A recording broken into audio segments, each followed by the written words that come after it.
Welcome to Boring Pastimes, where history drifts quietly into your evening. No battles, no drama, only the soft rustle of forgotten pages and the steady hush of time. Tonight, we wander slowly through the quiet corners of the past, so you can rest, relax, and perhaps even fall asleep among the dust of old stories. Story 1. How 18th century French bakers saved dough and wrote recipes. When you picture France in the 18th century, you might think first of powdered wigs, gilded halls, or powdered faces at Versailles. But beneath those glittering surfaces was another rhythm, quieter, older, and much more essential. This was the rhythm of bread. Bread was not just food. It was the foundation of life. Ordinary families, whether in Paris or in a provincial village, ate bread at nearly every meal. Sometimes it was eaten with cheese, sometimes dipped in a broth, sometimes stretched thin with vegetables or meat if one was lucky. But bread alone could sustain life. In fact, historians estimate that in some French households, bread made up as much as 3/4 of the daily diet, which meant that the men and women who prepared bread, the bakers, were figures of enormous, if often invisible, importance in the early hours of the morning. While the streets of Paris were still dark and empty, bakers rose to begin their work. The ovens, made of thick stone, retained heat for hours, but only if carefully managed. Each bakery had its own oven, sometimes shared between families, sometimes run by a master baker and his apprentices. Lighting the fire was not simply striking a match. It involved gathering wood, stacking it properly, and letting the flames reach a steady burn before the embers were spread evenly to heat the oven walls. This heat would then be used for batch after batch of bread throughout the day. What is remarkable, though, is not just the bread itself, but the way bakers saved dough. Unlike modern recipes, which often begin from scratch, 18th century French bakers worked with a living cycle. A piece of dough from one day was saved and mixed into the next. This was the levain, a natural starter that carried the flavor, the yeast, and the memory of past loaves forward to you. Standing in the corner of such a bakery, the air might feel heavy. Flour dust floats in beams of candlelight. Wooden troughs are lined with dough in various stages, some waiting to rise, some being kneaded, some already shaped into round or oblong loaves. The apprentices, their sleeves rolled up, would press the dough with rhythmic movements, folding it over itself again and again. Kneading was work for the body as much as the hands. The saving of dough was both practical and symbolic. It ensured that bread tasted consistent, that fermentation carried on without fail, and that nothing was wasted. In an age where yeast was not bought in little packets, but lived in the very air and flour, this method was both a science and a tradition. If one loaf rose well, it was because yesterday's dough had been nurtured. If one failed, it might mean the levain had been neglected, or the heat of the oven was misjudged. But how did bakers know these things? How did they measure, or remember, or communicate the endless details of their craft? They wrote recipes, not always in books as we know them today, but in ledgers, scraps of parchment, or margins of account books. These recipes were not the recipes of glossy cookbooks, but plain, working instructions. A handful of this, the weight of that. Knead until smooth, bake until it sounds hollow. It was boring, perhaps. Yet, in the quiet act of writing a recipe, bakers left us a record of everyday survival. These written notes were practical tools, but they were also a form of memory, a way of passing knowledge from one baker to another, from one generation to the next. Still, life for bakers was not without difficulty. In the 18th century, bread was political. Shortages could lead to riots. Prices were watched closely, regulated by royal decree. Bakers were sometimes accused of hoarding flour or cheating weights, and they could be punished harshly. A baker's reputation, therefore, depended not only on the quality of his bread, but on his fairness in selling it. To avoid suspicion, some bakers even wrote out their methods in more detail, documenting precisely how much flour, how much water, how much dough was saved, and how it was used. Imagine yourself holding such a recipe. The ink is faded, the handwriting careful but hurried. Numbers are noted in old measures, levers, onces, setir. The instructions are brief, almost cryptic, because they were written for someone who already knew the craft. Yet in these fragments you glimpse a world of early mornings, heavy labor, and the stubborn persistence of dough. The boring parts are, in truth, the most revealing. The saving of a lump of dough tells you something about scarcity.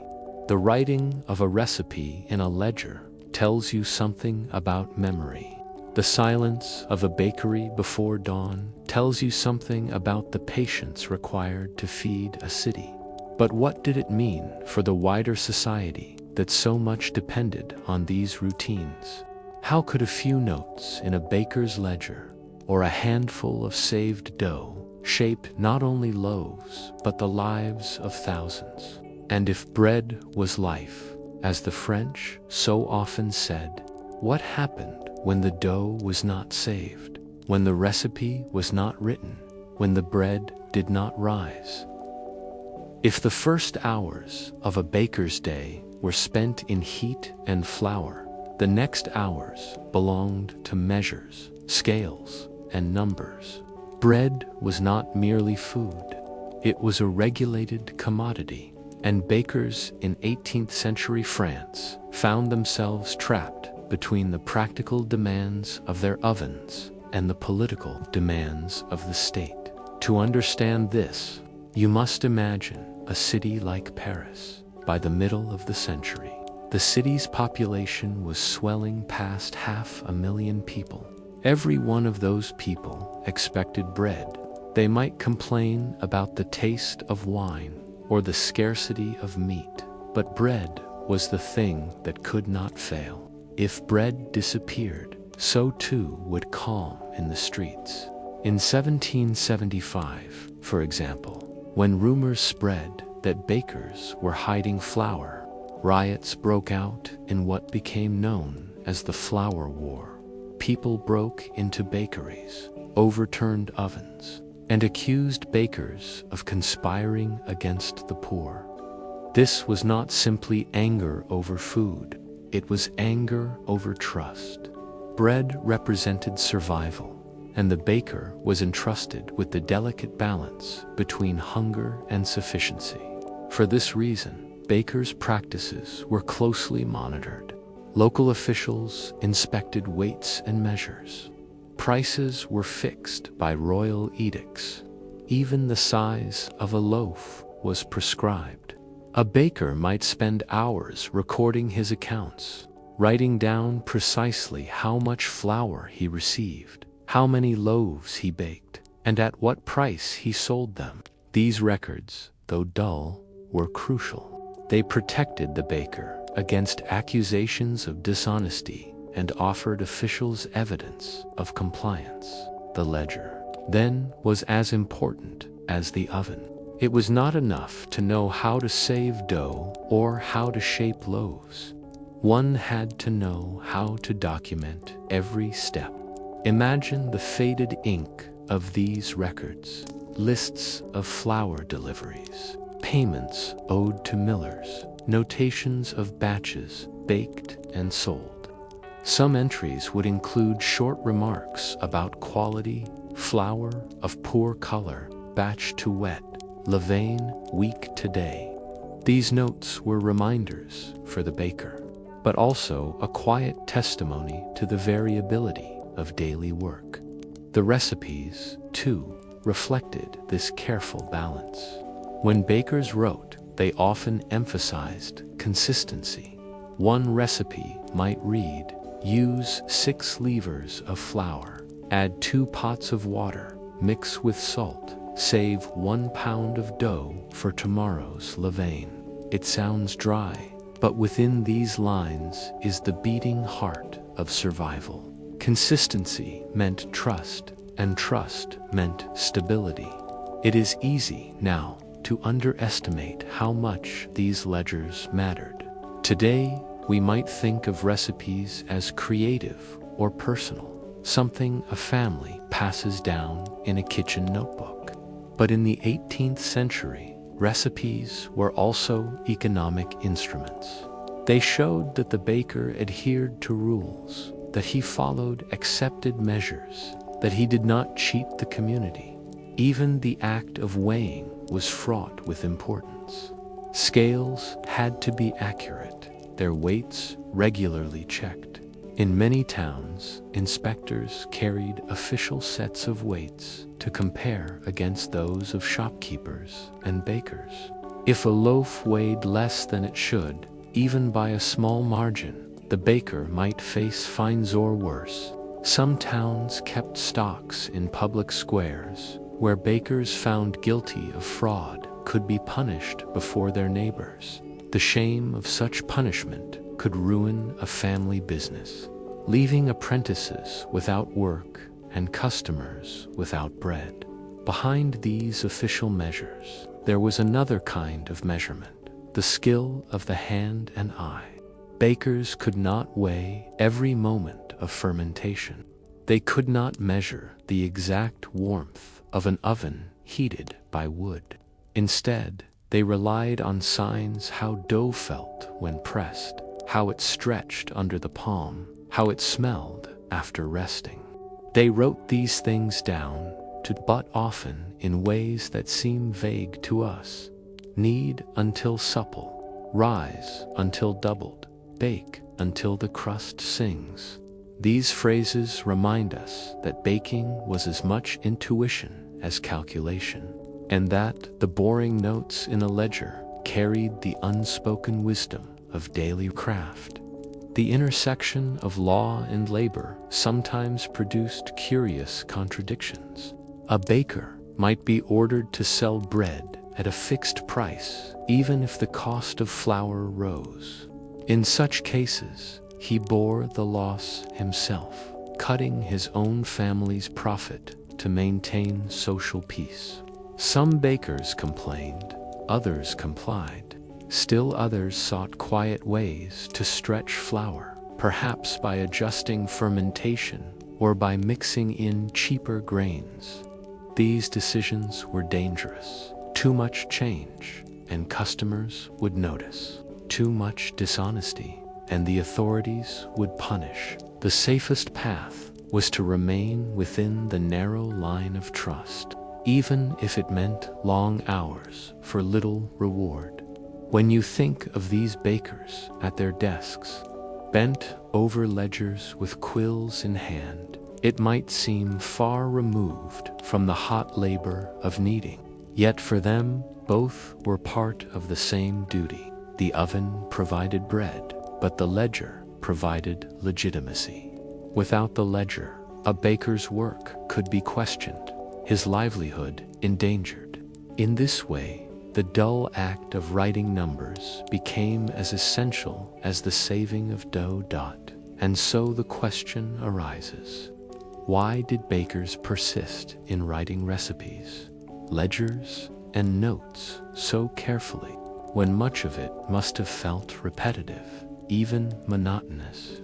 Perhaps because in those pages lay protection. Perhaps because the state demanded it. Or perhaps because bakers, like scribes and gardeners and tax collectors, understood that life was built not on dramatic acts, but on the steady repetition of small details. But what happened when those details faltered? What if a ledger was lost, or a batch of bread spoiled, or a riot accused a baker despite his careful notes? Could the quiet authority of a recipe protect him against the roar of the hungry crowd? If the first section showed you the work of the oven, and the second revealed the ledger's steady lines, then the third must reveal the weight these loaves carried in society at large. For in 18th century France, bread was never just bread. It was politics, survival, and eventually revolution. By the later decades of the century, whispers of discontent were spreading through Paris and beyond. Philosophers wrote about liberty, pamphleteers railed against inequality, and officials worried about unrest. But to the ordinary man or woman, these debates mattered less than the simple question, could they afford bread that day? Historians remind us that when Marie Antoinette supposedly said, "Let them eat cake," she probably never uttered those words.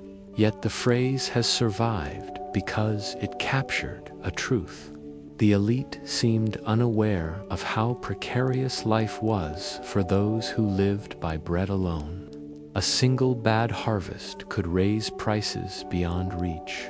In 1788 to 89, such a harvest struck. Grain was scarce. Mills worked at capacity, but bread remained too costly. Crowds gathered at bakeries, anxious, impatient, sometimes violent.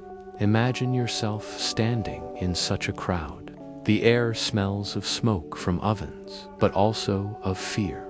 People mutter about hoarding, about unfair weights, about bakers growing rich while children go hungry. Whether or not these suspicions were true mattered little. What mattered was perception. And when hunger sharpened perception, bakers, those humble craftsmen who saved dough and wrote recipes, found themselves at the center of unrest.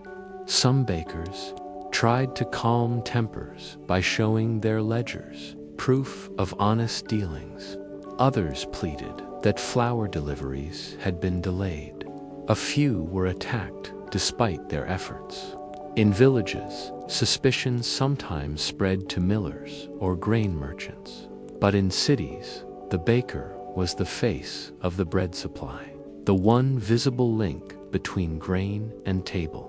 The Revolution of 1789 is often remembered in grand images: the storming of the Bastille, the debates of the National Assembly, the Declaration of the Rights of Man. But behind those scenes, bread played its steady, boring role. The March of Women to Versailles in October 1789 began not with a cry for constitutions, but with a cry for bread.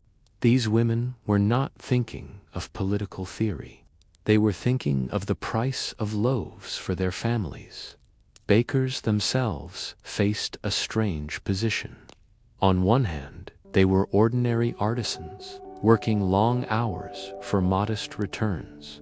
On the other, they were accused of wielding great power, for their ovens could determine whether a neighborhood ate or starved. Some joined revolutionary movements, hoping to prove loyalty.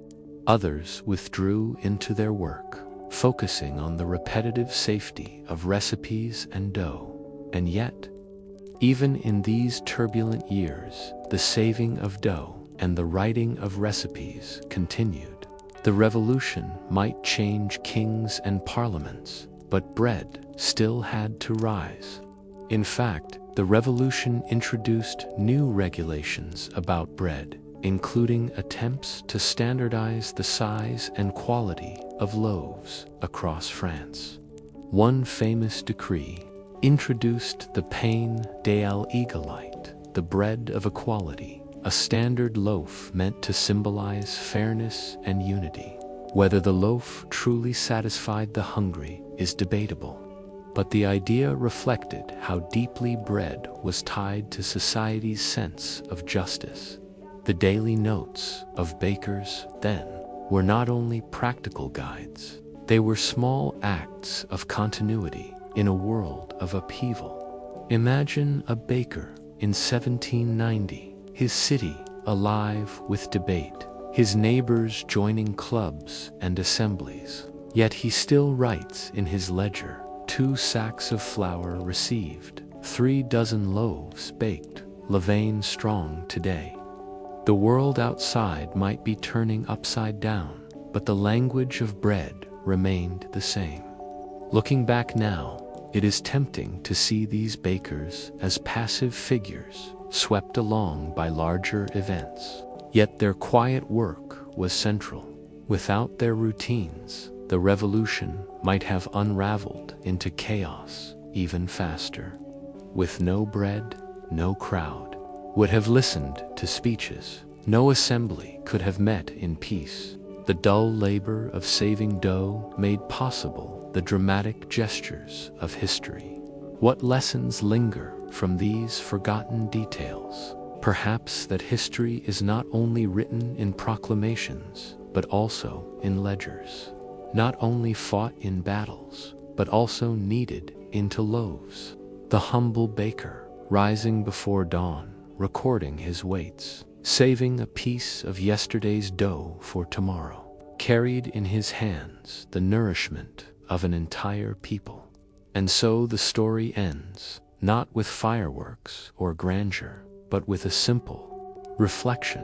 When you next see a loaf of bread, remember that behind it lies a chain of care stretching back centuries.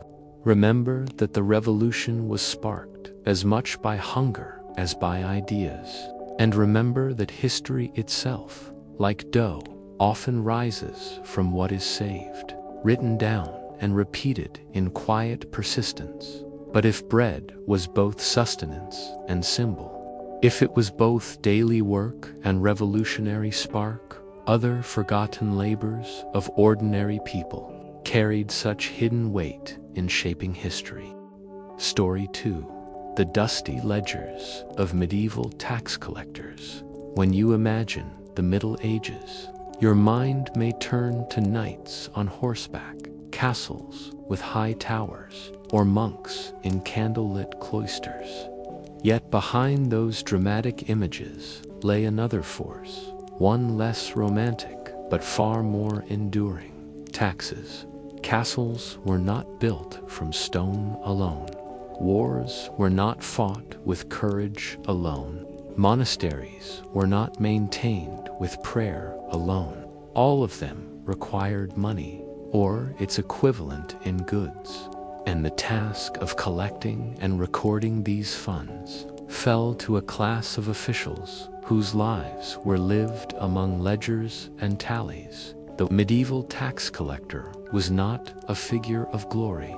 He rarely appeared in chronicles as a hero. More often, he was the subject of resentment, suspicion, or outright hostility.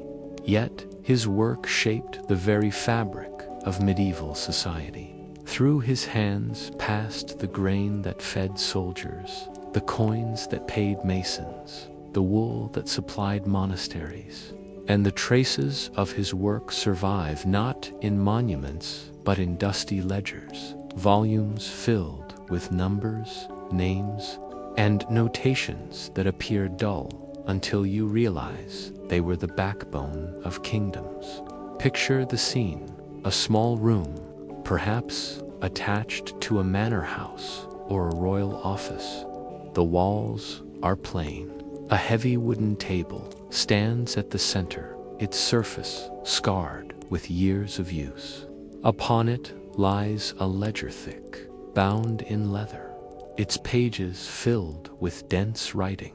Beside it rests a tally stick, a slender piece of wood marked with notches and split down the middle so that both collector and taxpayer kept a record of the same debt. A quill, trimmed carefully with a knife, sits in a pot of ink. A sand shaker, filled with fine powder, lies ready to dry the wet lines of writing.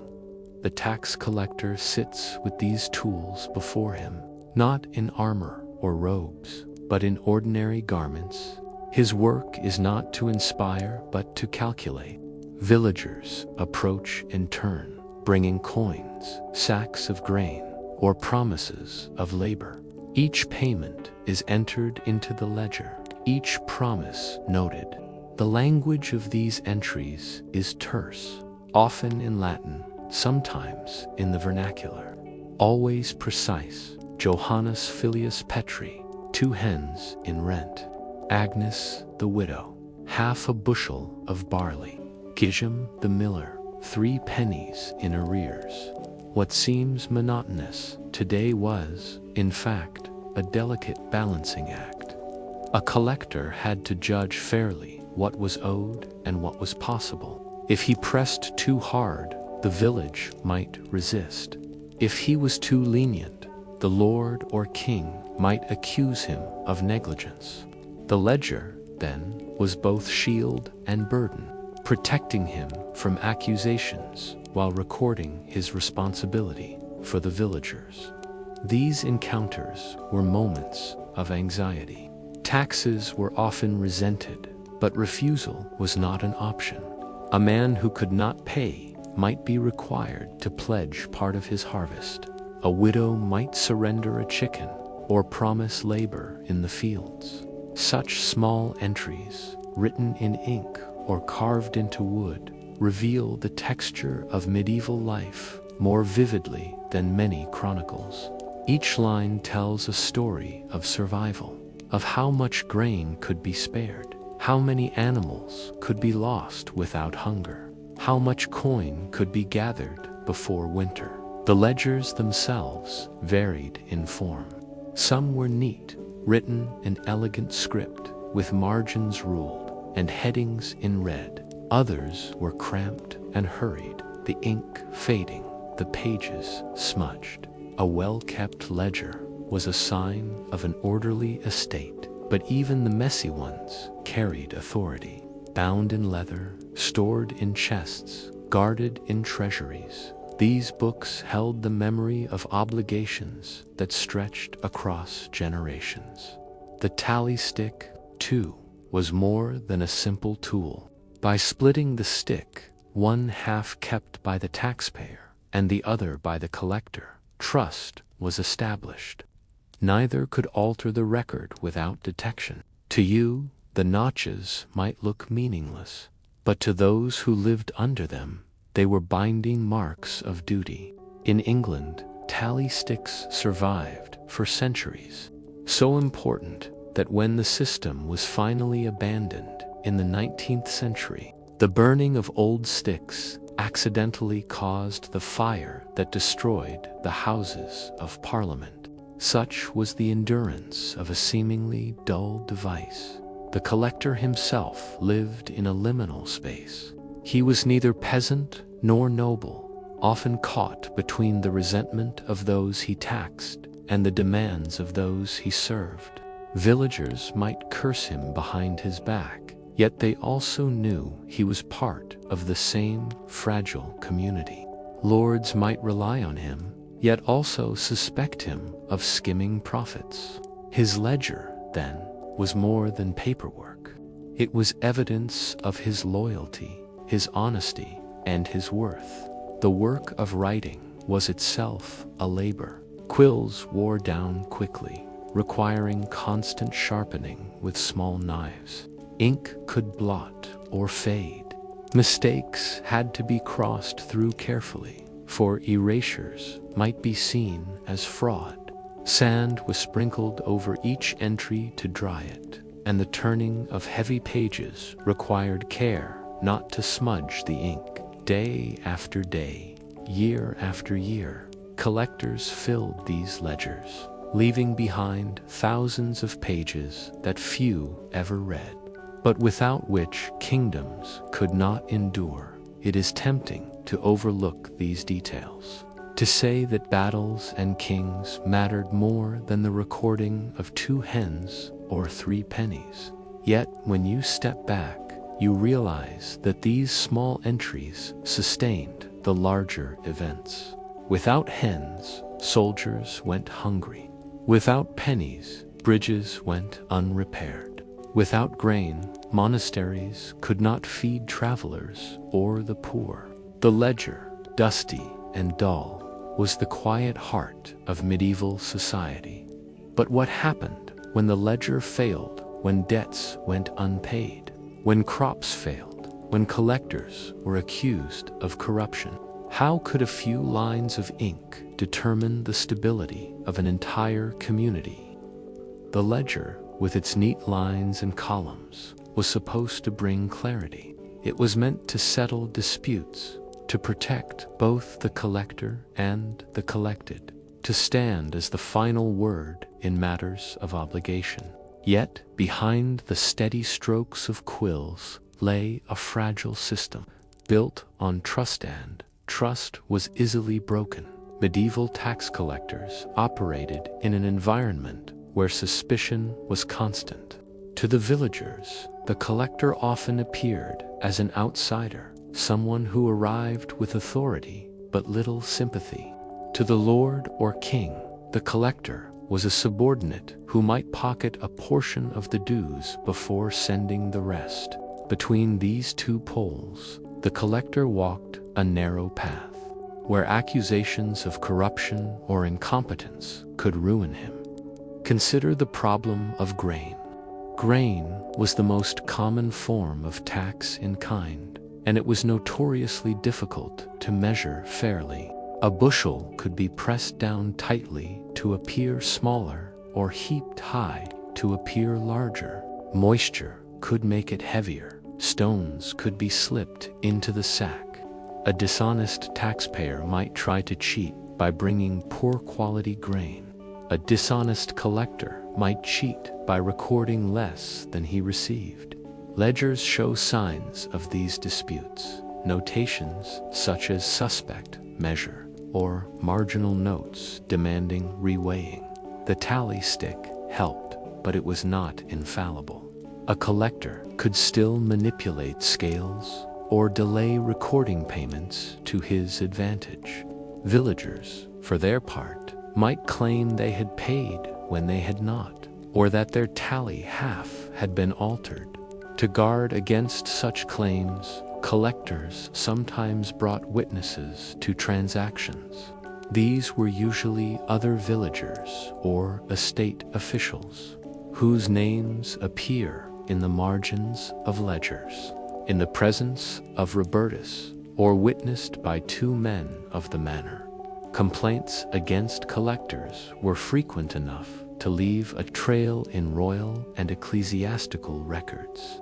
In some cases, entire villages banded together to protest unfair taxation, sending petitions to lords or bishops. These petitions often complained not only of the weight of taxes, but of the dishonesty of collectors. The language was sharp. Collectors were accused of eating the fat of the land or plundering the poor. Such charges reveal the depth of resentment that could attach to the work.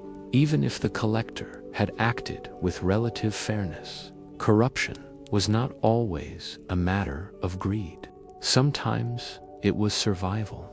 A collector who fell behind in his duties might dip into the taxes to cover his own expenses, intending to repay them later. Others were pressured by lords to extract more than the customary dues, forcing them into an impossible role: either anger the villagers by pressing too hard, or anger the lord by failing to deliver. The ledger, in these cases, became a tool of self-defense. By writing down exactly what had been received and in what form, the collector could at least claim he had done his duty. Yet even the most meticulous records could not erase human doubt. Ink could fade, pages could be lost, Entries could be misread. The survival of these ledgers today reminds us how fragile they were in their own time. Many were kept in chests bound with iron, guarded by locks, and stored in churches or castles. To lose a ledger was to lose proof of obligations, to invite disputes and chaos. Amidst this climate of suspicion, collectors often developed reputations that followed them for life. A fair collector, known for careful records and honest dealing, might be tolerated, even respected, by his community. A harsh one, known for squeezing every penny, might face hostility whenever he walked the streets. Chronicles occasionally mention collectors being attacked, their houses burned, or their ledgers destroyed in fits of rebellion. These moments were rare but telling.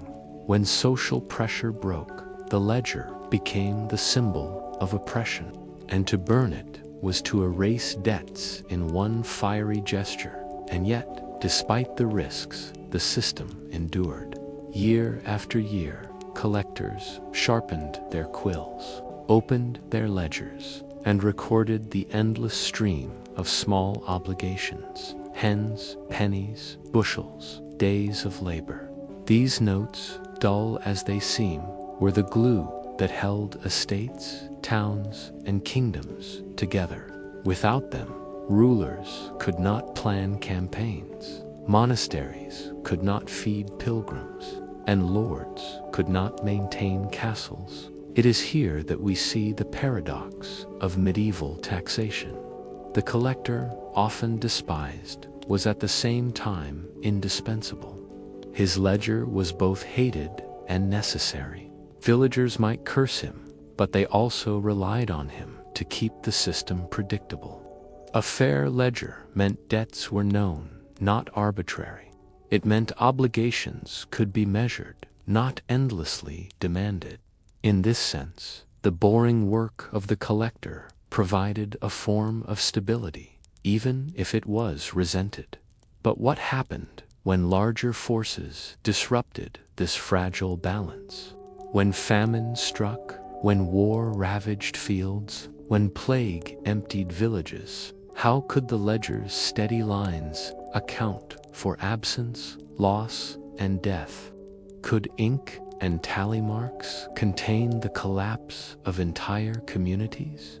If Section 1 showed you the tax collector's table, and Section 2 revealed the suspicions and tensions around his work, then this final section must show what happened when the world itself shifted beneath the neat lines of ink. For no ledger, however precise, could remain untouched by famine, plague, or war. Imagine the famine years. Crops failed after cold, wet summers. Grain supplies dwindled, prices rose, and villagers could barely feed themselves, much less pay dues. The tax collector still came, still opened his ledger, still sharpened his quill, but the entries changed. Where once a man owed 2 bushels, the notation might now read, "Remitted, poor harvest." Where once a widow brought a hen, the page might mark, "Hen not given, to be forgiven by Lord's order."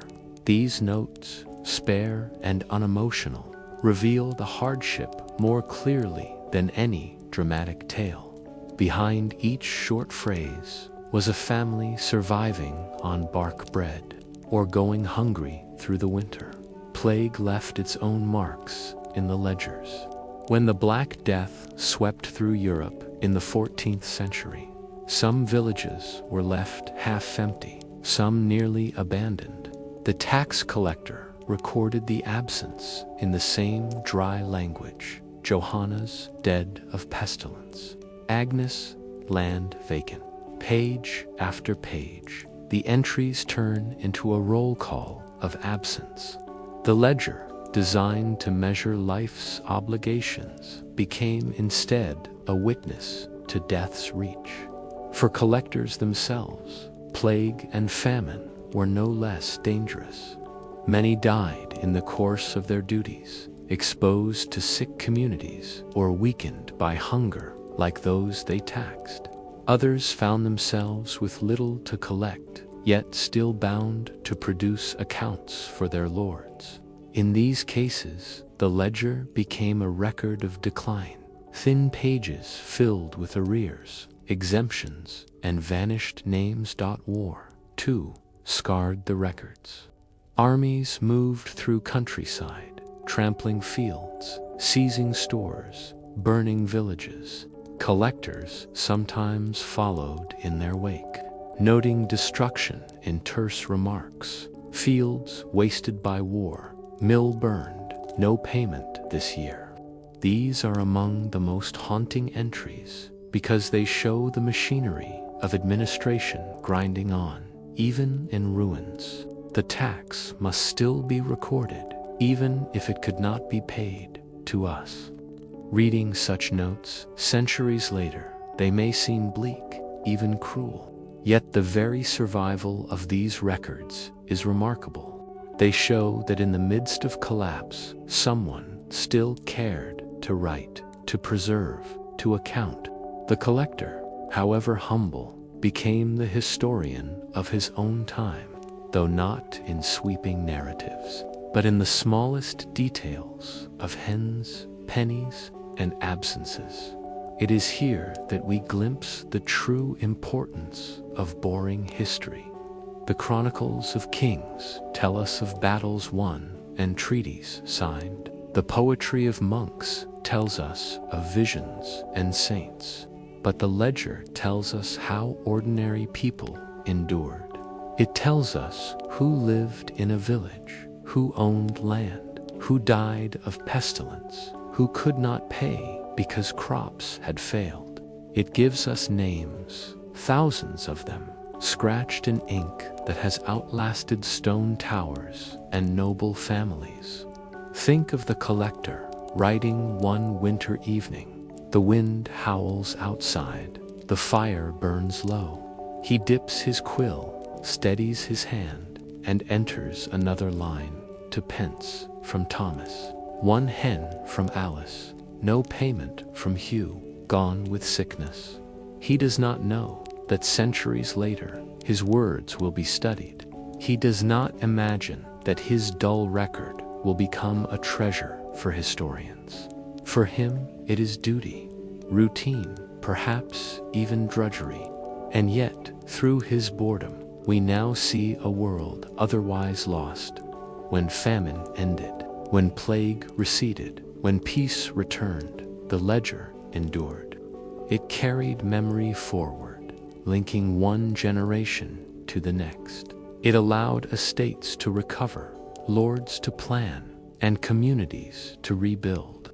The collector's work, despised as it often was, provided continuity when everything else seemed fragile. So what does this leave us with?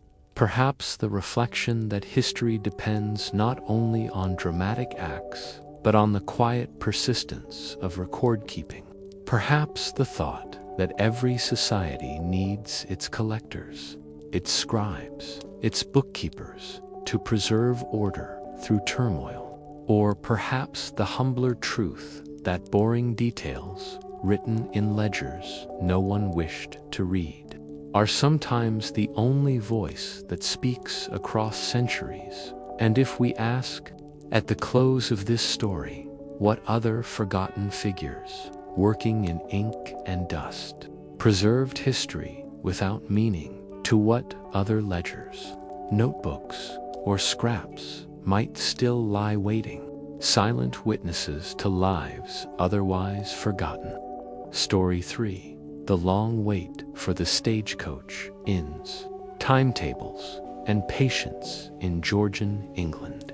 If you will, that you are standing in a cobbled yard before sunrise in a small English town of the 18th century. The air is cold, damp with the night's mist, and the faintest light of dawn reveals the outline of an inn, perhaps called the Crown, or the Red Lion, or the George. Such names were common. meant to reassure travelers of warmth and lodging. But this morning, the inn yard is not quiet. It is filled with the slow bustle of preparation for the departure of the stagecoach. The coach itself stands waiting, its large wooden wheels leaning against the curb. Its painted body is dark, perhaps crimson or green, with gilt trim dulled by years of use. A lantern hangs from its side, sputtering faintly in the morning fog. Horses are being led out, their breath steaming in the chill. Stable boys mutter to each other as they check the harness straps. A sleepy ostler yawns while tightening the buckles. You are not alone in this scene.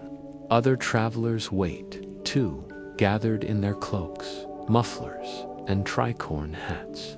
Some pace impatiently, stamping their feet to keep warm, while others stand silently, resigned to the delay that inevitably accompanies travel. Their luggage is piled nearby, trunks, carpetbags, and the occasional parcel tied up with twine. The smell of hay and horses mixes with the faint aroma of bread baking inside the inn's kitchen, where the cook is already at work. Stagecoach travel in Georgian England was not romantic. It was practical, slow, and often uncomfortable. Yet it was also one of the first forms of regular, scheduled public transport. Coaches linked towns and cities, carrying passengers, parcels, and letters. The long wait before departure was part of the ritual, for timetables existed but were rarely exact. The coach might leave at 6 or past, or perhaps not, until the ostler finally managed to fasten the last stubborn buckle. For many travelers, this wait was the first test of patience. Journeys could last days, but even the first hour could stretch long before the wheels began to turn. And so, travelers found ways to fill the time. Some stepped into the taproom to drink a mug of ale or hot posset, even at so early an hour. Others spoke quietly with their companions, or observed the bustle of loading the coach with parcels and letters, for the Royal Mail relied on these coaches. As much as people did, the inn itself was central to this experience. Inns were not merely places of lodging. They were nodes in a network, vital to the movement of people and goods. Each inn along the stagecoach route provided fresh horses, food, and sometimes beds. The inn yard was designed for this work, wide enough for turning, paved with cobbles, bordered by stables and sheds. A traveler waiting there might feel both a part of local life and yet separate from it, for the inn yard was a space between journeys, neither entirely of the town nor entirely of the road. Consider the coachman, the central figure in this scene. He is a man used to long roads, with weathered face and stout arms, holding a whip not as a weapon but as an extension of his command over the horses. His coat is heavy, perhaps patched from years of wear. He speaks with authority, calling to stable boys, assuring passengers, and negotiating with the innkeeper. Everyone waits, but the coachman decides when the journey truly begins. Meanwhile, the guard, armed with a blunderbuss or pistol, checks his seat at the rear. His role is to protect the coach from highwaymen, a danger not uncommon on certain stretches of road. He also manages the mailbags, which were sometimes even more valuable than the passengers. The guard's presence is a reminder that travel was not simply tedious, but occasionally perilous.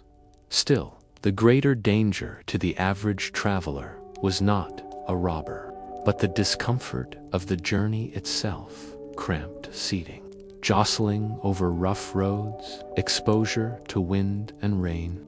Yet, at this moment, before departure, all those hardships are only imagined.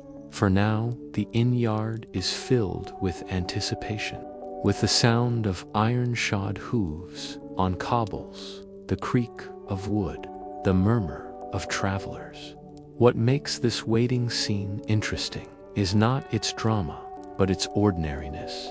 Every day, in dozens of towns across England, such yards filled with such people performing the same ritual. These forgotten hours, waiting in the half-light, enduring the delay, shivering before departure, shaped the rhythm of travel as much as the journey itself. And yet, how rarely do we think of them when imagining the past? If you close your eyes, you can almost hear it, the stamping of hooves, the muttered complaints, the hiss of breath in the cold. You can almost smell the damp wool of cloaks, the smoke from the inn chimney, the faint sourness of ale on the breath of a man beside you. It is not dramatic, but it is vivid, real, and utterly ordinary. And so the question lingers as the first rays of sun strike the inn's windows. How long will the wait be this morning? Will the coach set off on time, or will travelers spend another half hour pacing the cobbles, listening to the clatter of harness, before at last the wheels begin to turn? At last the coach moves, the horses strain forward, their hooves clattering on the cobbles, the driver snapping his whip in the cold morning air. The wheels creak, the passengers sway, and the inn yard falls behind. The long wait before dawn has ended, but the true wait, the wait of the road itself, has only just begun. Travel by stagecoach in Georgian. England was never swift by our modern standards. Even at their most efficient, coaches averaged 6 to 8 miles an hour, and that only on well-kept turnpikes. Rain, snow, or poor road conditions could reduce the pace to a crawl. Journeys that we now measure in minutes could stretch into long, weary days. Thus, patience was not merely a virtue for the stagecoach traveler, it was a necessity. Inside the coach, passengers settled into their seats. Comfort was relative. The interior was narrow, with hard benches that faced each other. 6 or 8 people might be squeezed together, knees nearly touching, cloaks and hats jostling for space. Conversation was common, though not always welcome. Some passengers attempted to doze, others read small books or pamphlets, while others stared out the window at hedgerows and fields sliding by. The air soon grew stuffy with the mingling smells of damp wool, leather, and humanity. Outside, the journey was punctuated by frequent stops. Every 10 or 12 miles, the horses had to be changed. This was the rhythm of the stagecoach, bursts of motion, then pauses at roadside inns or posting houses. At these stops, the guard leaped down, the coachman shouted for fresh horses, and stable boys hurried to unharness the steaming, sweating animals. Passengers might climb out to stretch their legs, perhaps buying a slice of bread or a mug of ale. Some stops were brisk, lasting only minutes. Others stretched longer, depending on the efficiency of the inn or the stubbornness of a horse. The timetables, printed in newspapers or pasted on in walls, promised regularity. A coach from London to York might be scheduled to depart at 6 in the morning and arrive the next evening. Yet reality was elastic. A broken wheel, a flooded ford, a fallen tree on the road, any of these could delay the coach by hours. Passengers learned to expect uncertainty. The true skill was not in measuring time precisely, but in enduring its uneven flow. One of the most trying delays came not from disaster, but from the ordinary pace of life on the road. Carts of hay, flocks of sheep, herds of cattle, all these could block the narrow highways. The coach would halt, the passengers sigh, and the driver curse as the slow-moving obstacles shuffled aside. In such moments, time itself seemed to stand still. A mile could take an hour, not because of poor travel, but because the road belonged to everyone: farmers, drovers, tradesmen, and the occasional grand carriage. The inns along the way became markers of progress. To the weary traveler, they were not just places of rest, but symbols that the journey was unfolding mile by mile. Some inns were small, with little more than a smoky tap. Others were large establishments with carved signs, bustling courtyards, and reputations for good food. Each had its own atmosphere, shaped by the land around it and the community it served. For the coachmen and guards, the road was their livelihood, and they came to know these stopping places intimately. They knew which innkeepers hurried their stable boys, and which They knew which inns brewed strong ale, and which served weak. They even knew which stretches of road were dangerous, where highwaymen were rumored to lurk. The passengers, temporary and fleeting, relied on this knowledge without ever fully sharing in it. It is easy to imagine frustration at the constant halts, delays, and discomforts of stagecoach travel. Yet many travelers accepted them with a certain resignation. Travel was slow by nature. Impatience served no purpose. Instead, they observed the landscape, conversed with strangers, or simply endured in silence. This acceptance of delay was itself a part of Georgian patience, a quiet recognition that time could not be commanded, only tolerated. Some even found value in these pauses. Letters written by travelers remark on the charm of a roadside inn, the relief of stretching cramped legs, or the simple pleasure of watching the horses being changed with practiced efficiency. These were not grand experiences, but they filled the long hours of the road, turning delay into a kind of rhythm. And always there lingered the uncertainty. Would the coach reach its next stop on time? Would the weather hold, or would a sudden storm turn the road into a mire? Would the horses stumble, the wheels break, or the mailbags arrive safely? Each question accompanied the traveler, never fully answered until the journey's end.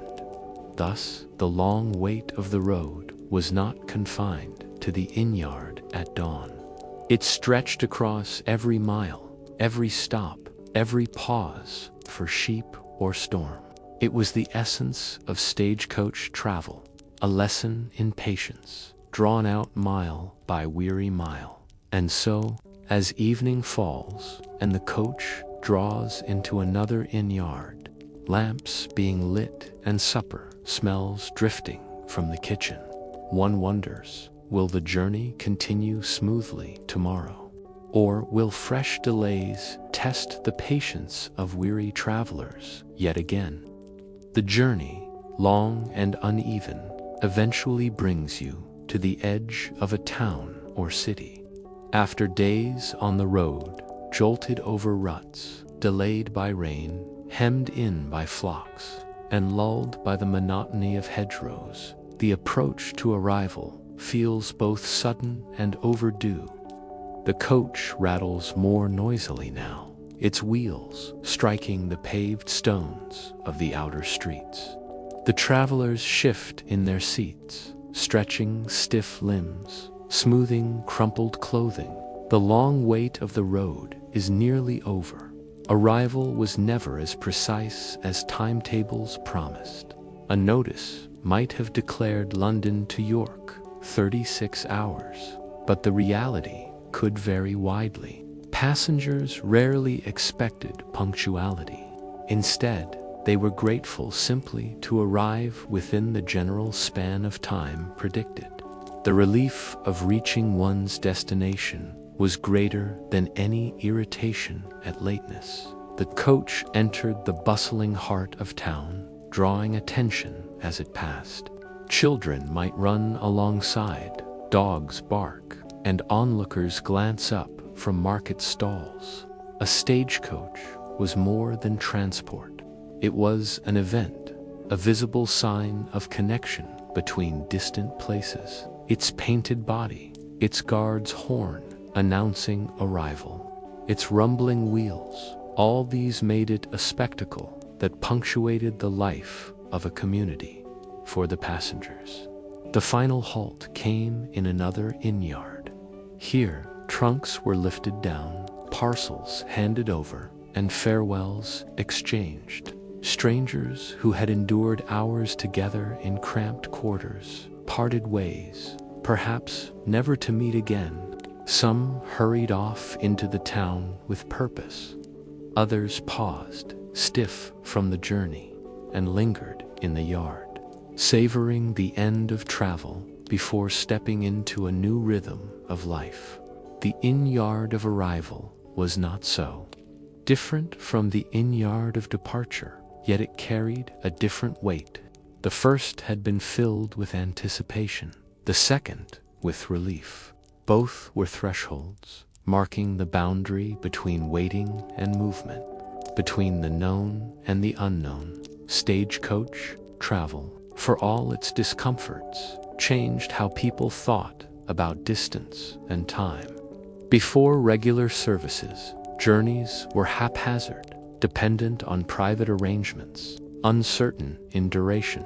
The rise of scheduled coaches imposed a structure, imperfect, elastic, but real. It taught people to wait, to measure time in hours and half-days, to mark progress by inns and milestones. In this way, boredom itself became part of modernity, a quiet tutor of patience. Consider the clerk traveling to London on business. He endured the jolts and delays, not for pleasure, but because commerce required it. Or the young woman visiting relatives in another county, her journey stretching longer than expected, her letters home full of weary descriptions of inns and muddy roads. Or the soldier returning to his regiment, dozing in the corner of the coach, shifting uncomfortably as the hours dragged on. Each was shaped by the same rhythm of waiting, a rhythm both tiresome and essential. Even those who never traveled felt its influence. Villagers along the route adjusted their sense of time to the passing of the coach. Children knew when to run to the roadside to watch it thunder by. Shopkeepers knew when to expect parcels. Farmers heard the guard's horn in the distance and paused in their fields. The coach connected not only towns, but imaginations. It is tempting to think of the stagecoach as slow, outdated, and long surpassed by the railway that followed. Yet, in its time, it was a marvel. For the first time, ordinary people could rely on public, scheduled transport over long distances. What we remember as slowness, they experienced as speed. What we dismiss as tedium, they accepted as progress. The boredom of waiting, the patience demanded by the road, was the price of connection. And so we return to the theme of waiting. The stagecoach required it at every stage, waiting before departure in the cold inn yard, waiting at each stop as horses were changed, waiting on the road as sheep blocked the way, waiting at last for arrival in a crowded town. Waiting was the invisible passenger, present on every journey. Perhaps this is the quiet lesson that history often moves, not in leaps and charges, but in long pauses and steady endurance. The coach did not fly, but rolled slowly forward. Its passengers did not conquer time, but learned to live within it. And through their patience, they reshaped the landscape of travel, laying the foundation for all that followed. When the final passenger steps down, when the coachman leads his weary horses to the stable, when the guard carries the mailbags inside, the yard grows quieter. The great wait is over, at least for this journey. Yet tomorrow, before dawn, another coach will be readied. Another group of travelers will gather, and the ritual of waiting will begin anew. And so the story ends with a question. In our own age of speed and instant connection, what have we lost in leaving behind the long, slow wait of the stagecoach? Story 4. The quiet work of Roman water carriers. If you picture Rome at its height, you might imagine marble temples, crowded forums, or senators in white togas debating beneath columns. Yet, for the ordinary Roman life was shaped not by speeches or monuments, but by water. Without clean water each day, a household could not cook, wash, or even survive. And so, in the shadows of Rome's grandeur, there worked a quiet group of people. The water carriers. Rome is remembered for its aqueducts, those magnificent arches striding across valleys, bringing water from distant springs.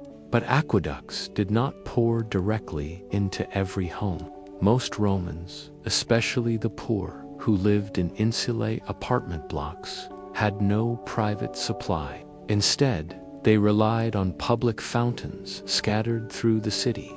These fountains, fed by the aqueducts, spilled water constantly into basins. From these basins, water had to be collected, carried, and distributed. That was the task of the carriers. Imagine the scene early in the morning. A fountain stands at a crossroads, its stone worn smooth by countless hands. Water trickles into a basin, clear and cool.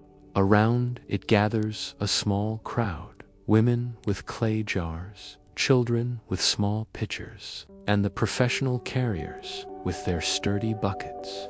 Each waits a turn, filling their vessel before hefting it onto shoulder or back. The carriers were often men hired to supply households, taverns, or workshops. Some were free, others enslaved, but all shared the same labor, hauling heavy loads of water through crowded, uneven streets. A single bucket might hold several gallons, weighing as much as a sack of grain. To carry it across town was no small task. The carriers developed strong shoulders, calloused hands, and steady steps. Their movements became part of the daily rhythm of the city. For wealthier households, hiring a water carrier was a convenience. A matron could summon one to bring water for cooking or bathing, sparing her servants the trouble of standing in line at the fountain. For tavern keepers, bakers, and dyers, carriers were essential, for their trades demanded constant supplies of water. A baker needed it for mixing dough, a dyer for rinsing cloth, a tavern for watering wine. Without the steady work of carriers, the city's trades would have faltered. There was little glory in this work. Ancient writers rarely mention the carriers, save as part of the background of city life. Yet their presence was constant. In the heat of summer, when demand for water rose, they hurried back and forth more than ever. During festivals, when taverns and baths filled with people, their labor increased. Even at night, when the city grew quieter, some still trudged with buckets. delivering water to those who needed it before dawn. Think of the sound, the splash of water into clay jars, the creak of leather straps as carriers adjusted their loads, the shuffle of sandaled feet on stone pavements. Think of the sight, narrow streets where donkeys, carts, and carriers jostled for space, each bucket leaving a dark trail of dripping water behind. Rome, so vast and busy, depended on these small, repeated motions as much as it did on the grand arches of its aqueducts. The task also reveals a truth about Rome often overlooked. The city's marvels, its baths, fountains, and sewers, were not sustained by engineering alone. They required constant human labor to function day by day. The carriers were part of this hidden workforce, whose efforts made the public systems practical for ordinary people. We might imagine the life of a single carrier. Perhaps he rose before dawn in a cramped insula, his bucket stored in the corner. He walked to the nearest fountain, joined the crowd, filled his vessel, and delivered it to a household. Then he returned, again and again, all morning, all afternoon, until his shoulders ached and his feet blistered. At the end of the day, he might earn a few coins, enough for bread, perhaps a little wine, and the rent on his small room. Tomorrow, the same routine would begin. This was not a life of advancement or fame, but it was a life that kept others alive, a service so ordinary that it passed without notice. Only when fountains ran dry, when aqueducts broke, or pipes clogged, or political disputes cut off supplies, did people realize how much they relied on carriers to bridge the gap between public, water, and private need. The carriers remind us that history is not only the story of emperors and battles, but of ordinary work repeated endlessly, shaping the survival of millions. Their buckets, filled one after another, sustained the largest city of the ancient world. Without them, Rome would have THIRSTED. And so, as water drips steadily into a stone basin at a Roman crossroads, one wonders how many unseen hands carried it away, step by step, bucket by bucket, to keep the city alive. When you picture a Roman street, you may think of triumphal processions, senators riding in litters, or bustling markets filled with voices. Yet much of the daily movement was quieter, repetitive, and unremarked. Among the constant flows of traffic were the water carriers, winding their way between carts and donkeys, balancing the weight of their loads. They were everywhere, yet rarely described, for their work was so ordinary that it seemed invisible. To carry water was to live in constant negotiation with weight. A single amphora might hold about 9 gallons, nearly 70 pounds, when full. Few carriers bore such loads in a single trip, but even a smaller bucket pressed hard against the shoulders and back. Many carriers used yokes across their shoulders, from which hung to smaller vessels. Others carried jars with leather straps or balanced clay containers against the hip. However managed, the weight shaped their posture, their stride, even the muscles of their bodies. The streets themselves were an added challenge. Roman roads within the city were paved with irregular stones, uneven underfoot. In some quarters, they were narrow, hemmed in by tall insulae that blocked sunlight and allowed little air to circulate. The carriers moved carefully, adjusting for slippery patches, sudden slopes, or the press of animals and carts.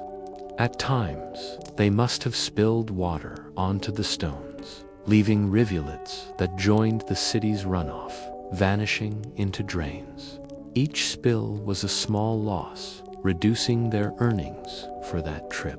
Payment for this work varied. Some carriers contracted with households, agreeing to deliver water daily for a set fee. Others waited near fountains to be hired by the jar. A wealthy household might retain several carriers at once, ensuring a steady flow for kitchens, baths, and servants' quarters. A poorer family might hire one only occasionally to spare themselves a trip to the fountain. In every case, the carrier was both needed and overlooked, essential, yet seldom honored socially. Carriers stood low in status. Many were slaves, tasked by their masters with endless journeys to the fountain. Others were freedmen or poor citizens, eking out a living by muscle alone. Roman society, built on hierarchy, had little regard for such labor.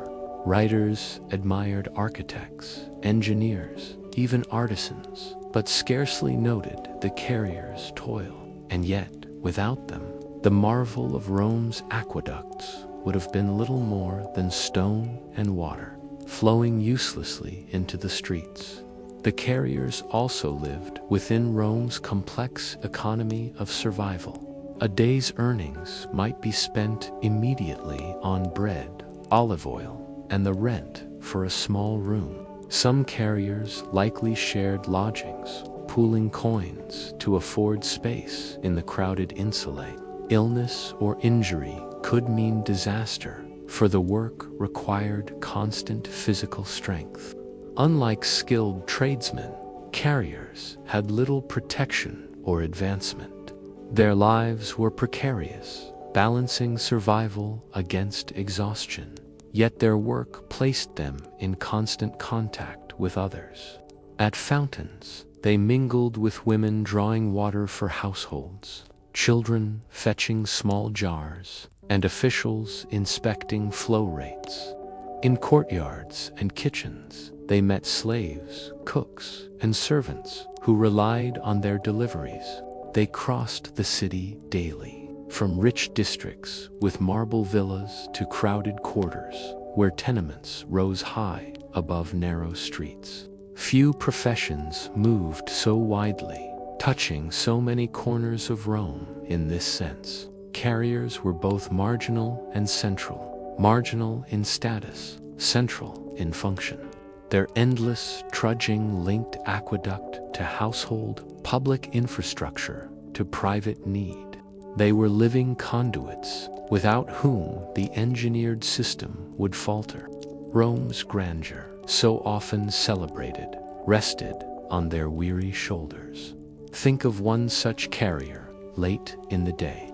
His feet are sore, his tunic damp with sweat, his shoulders raw from the yoke. He delivers his last jars to a tavern where the keeper nods curtly and drops a few coins into his hand. He tucks them away, already planning bread for supper, perhaps a scrap of cheese if the day was good. He walks home along dim streets, passing other carriers still at work, their steps echoing in the dusk. No record will mark his name. Tomorrow he will rise again before dawn. The Roman elite might not have noticed him, but his presence was woven into the city's fabric. In the hum of fountains, the splash of buckets, the drip of water down cobbles, we can almost hear the carriers' lives, steady and unsullied. Their invisibility to ancient eyes reminds us how much of history rests not on monuments, but on daily burdens borne without recognition. And so we may ask, in a city that celebrated emperors with arches and generals with triumphs, why was so little space given to those whose quiet labor sustained every household? Rome prided itself on being the city of water.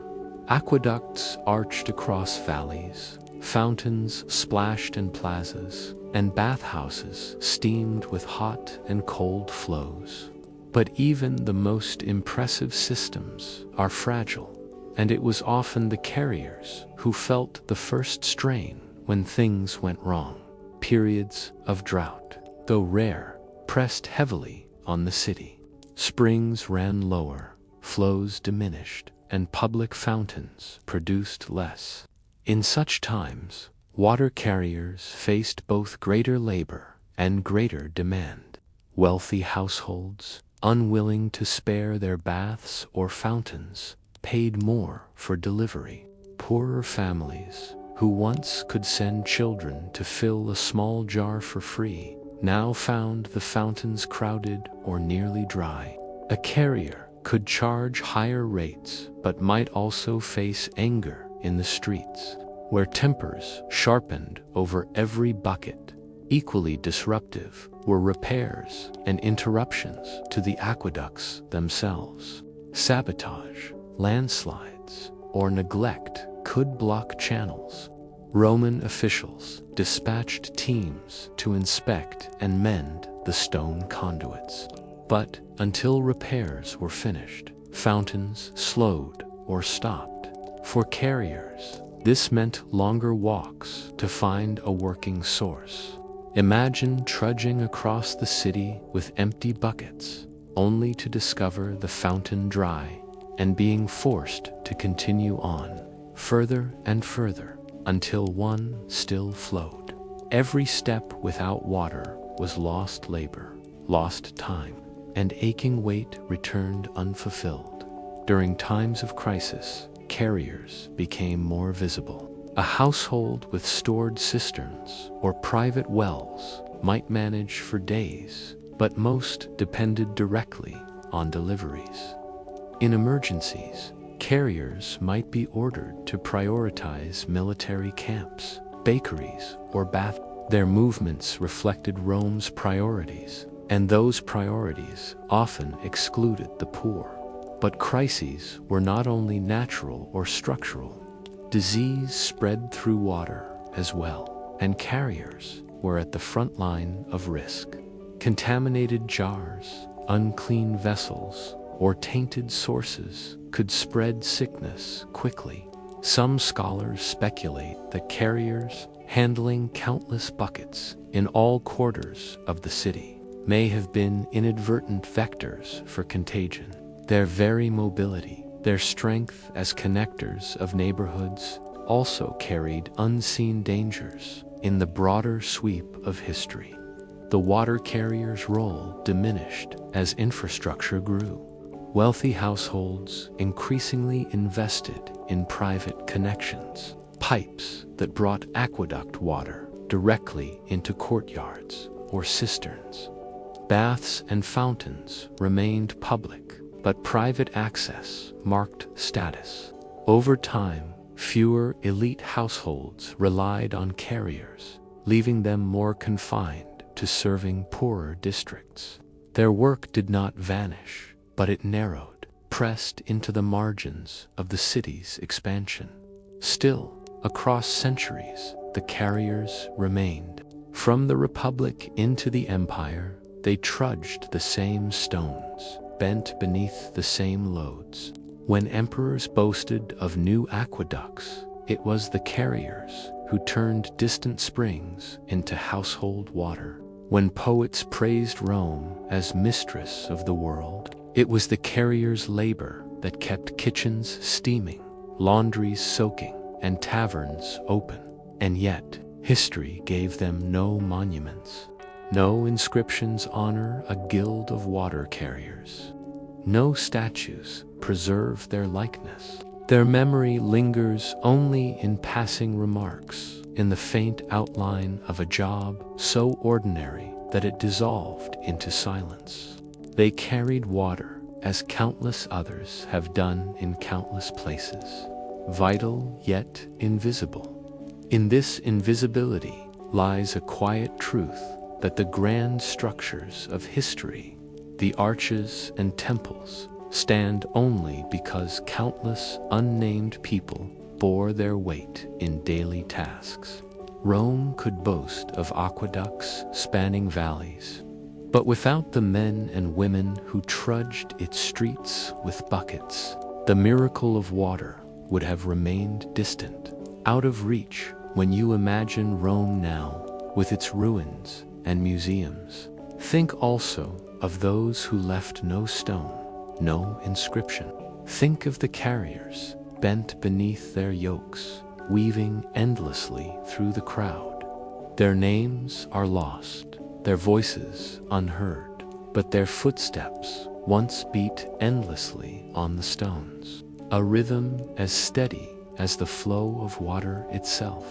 And so one must ask, if we remember emperors and engineers, why not also the bearers of burdens, whose strength turned stone channels into living sustenance for a city of 1,000,000 souls? Story 5. Parchment from skin.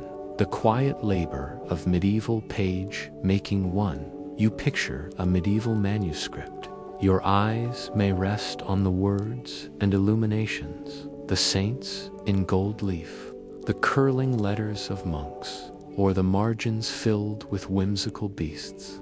But before quill or brush touched the surface, before ink soaked into the pale sheet, there was another story, the story of the parchment itself. That story begins not in the scriptorium, but in the pasture. Parchment, unlike paper, was not made from pulped plant fibers. It came from the skins of animals, most often sheep, goats, or calves. In monasteries or towns, parchment makers depended on the rhythms of herds and flocks. Calves were not slaughtered solely for manuscripts. Their skins were byproducts of larger systems of meat, milk, and leather. A parchment maker's work began with these leftovers, collected from butchers or estates. The choice of skin mattered. Calf skin, known as vellum, was prized for its fine, smooth texture. Goat skins tended to be thinner, sometimes with visible grain. Sheepskins were common, yielding sturdy, but sometimes coarser sheets. A wealthy patron might insist on vellum for a gospel book, while an account ledger might be copied on rougher sheep parchment. In either case, the parchment was literally the flesh of animals, transformed by labor into the foundation of medieval thought. The process of transformation began immediately. Skins spoiled quickly if neglected. Once stripped from the carcass, they had to be cleaned and preserved. This meant immersion in lime pits, vats filled with a solution of water and slaked lime. The lime loosened hair and fat, slowing decay and preparing the skin for scraping. A skin might soak for days or even weeks, depending on its thickness. The smell was strong, acrid, and ever-present. After soaking, the real labor began. Workers lifted the wet skins onto wooden frames, called hearse, where they were stretched taut with cords. Tension was key. To loose, and the skin sagged. Too tight, and it tore. With the skin secured, the scraping began. Using curved knives called lunellum, parchment makers worked carefully across the surface, shaving away flesh, fat, and hair. Every stroke mattered. A careless hand could cut through, ruining the sheet. The scraping was not just removal, it was shaping. By shaving carefully, a maker could thin the sheet to greater evenness, reducing ridges and imperfections. Some skins revealed faint traces of veins, scars, or hair follicles. Others became nearly translucent. In sunlight, one could sometimes still glimpse the animal's life, preserved faintly in the material of books. Once scraped, the skin dried slowly on the frame. Makers rubbed pumice stone across the surface, smoothing it further. Chalk or gypsum might be dusted on whitening the sheet and helping it absorb ink. The sound of pumice scraping against taut skin was a constant in parchment workshops, as familiar as the smell of lime. What emerged from this long process was not yet a page, but the potential for one. The transformation from animal hide to writing surface was physical, but also symbolic. To medieval eyes, the turning of flesh into text carried layered meaning. Flesh became word, animal became thought. The materiality of parchment reminded scribes and readers alike that knowledge was not abstract, but grounded in the tangible world. Each book bore quite literally the memory of living creatures. This reality also imposed limits. Parchment was costly, not because animals were rare, but because the labor was immense. To prepare a single large Bible, hundreds of skins might be needed. This meant that parchment books embodied extraordinary investment of both human time and animal life. Their weight on a lectern carried not just words, but the burden of herds, pastures, lime pits, and workshops. And so, before ink or gold, before illumination or binding, there was pasture and labor. There were flocks grazing, butchers working, parchment makers scraping under the smell of lime. Without them, the learned silence of monasteries would have been empty. Knowledge, devotion, and art rested first on stretched skin. And one must ask, when you turn a page in a medieval manuscript, do you see only the words, or do you sense also the faint memory of the animal and the hands that scraped, stretched, and smoothed it into being? When the stretched skin had dried, scraped smooth, and been rubbed with pumice, it entered a new stage of transformation.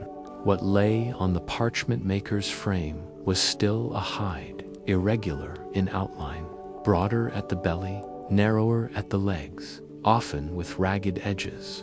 To become a book, it had to be cut, folded, and assembled into gatherings or quires. This stage was less bloody than the lime pits, less pungent than the scraping, but it carried its own rhythms and difficulties. The parchment was first released from its frame, where cords had held it taut. The edges often bore tiny puncture marks from those cords, still visible in many manuscripts today. Handling such a sheet required care. Too quick a fold, and the surface might crack. Too blunt a knife, and the sheet tore rather than cut.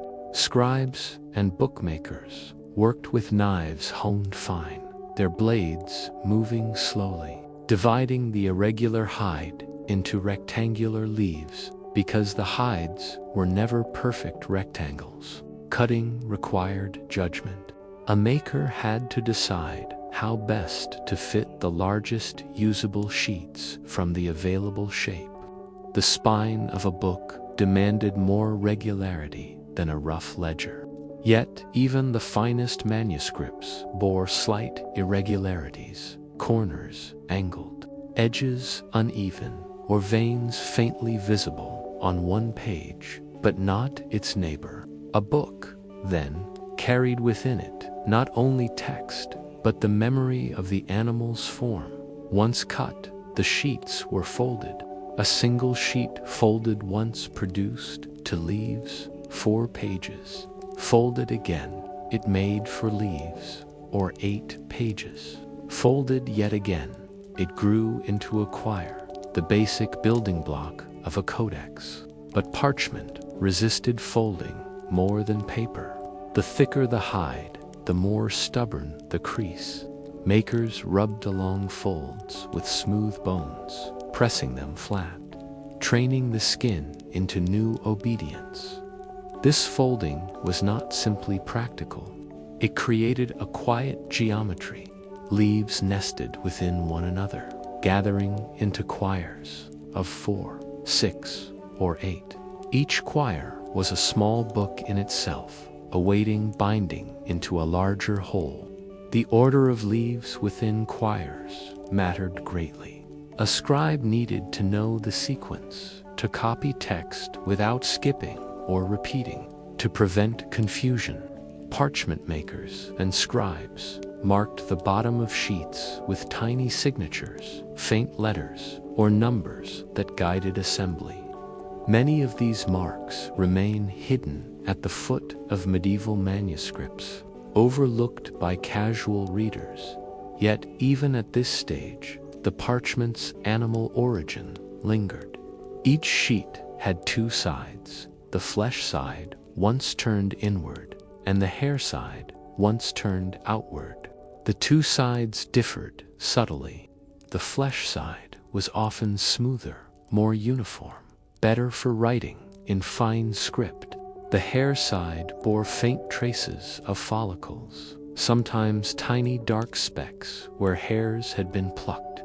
Medieval bookmakers arranged their choirs so that flesh faced flesh, hair faced hair, creating symmetry within openings. Readers might not consciously notice, but the consistency lent a subtle harmony to the page. Cutting and folding also revealed imperfections. Tiny holes, scars, or thin patches appeared as sheets were divided. A calf might have been bitten by insects. A goat might have rubbed against a fence. These marks did not disqualify the parchment. Instead, scribes worked around them, bending their lines of text to avoid a hole or filling the gap with a flourish of decoration. In some manuscripts, careful readers can still see words detouring around scars, a reminder that books were made not from uniform surfaces, but from living skin marked by time. The choirs, once formed, were stacked in order. Here lay another quiet labor, ruling. To guide scribes, lines were scored onto the parchment with a sharp point or lead plummet. Some workshops used a frame and cords to press faint lines, leaving impressions that organized the page. Others drew lines by hand. Without these rulings, texts might wander, uneven and difficult to read. To look at a medieval manuscript, but also the silent geometry beneath, imposed long before ink touched the page. At this stage, the parchment was still blank, yet it already carried the order of the book. Folded, nested, ruled. It awaited words. A stack of choirs represented potential, silent, expectant, and costly. For a large project, such as a Bible or Psalter, dozens of skins had been prepared, cut, folded, and ordered, filling a scriptorium with pale sheets. Imagine the hush of a room lined with stacks of parchment, each one a faint echo of the pasture, each one waiting to bear centuries of thought. And in this order lay fragility. A miscut sheet could throw off an entire choir. A fold in the wrong direction might ruin a leaf. Ruling too heavily could score the sheet beyond repair. Every action demanded patience, repetition, and steadiness. The beauty of the finished manuscript depended as much on these quiet, unseen labors as on the gilded illuminations or careful script. So much of this work leaves only traces, the puncture marks of stretching, the signatures at the foot of leaves, the faint shadows of hair follicles. These are the whispers of parchment makers, still visible centuries later. To handle a manuscript today is to hold those traces, to feel beneath the words the hidden geometry of cutting, folding, and ruling. And yet, one might pause and wonder, in a world where the parchment was costly and laborious. How did scribes and readers perceive the blankness itself, the silence of a prepared sheet before it was filled with words? Did they sense the weight of all that labor, or did the page seem simply a surface waiting to be written? The sheets were ready, cut, folded, and ruled. The parchment quires waited in silence. Only now did the work of the scribe begin. Yet, even as ink touched the surface, the story of parchment continued. For parchment was never just a background. It shaped, resisted, absorbed, and preserved the words placed upon it. To write on parchment required understanding its quirks. A quill pen, cut to a fine nib, moved differently across flesh side and hair side. On the smooth flesh side, ink flowed evenly, producing fine lines. On the hair side, the tiny follicle marks sometimes caught the nib, producing slight roughness. A skilled scribe adjusted hand and pressure with every line attuned to the sheet beneath.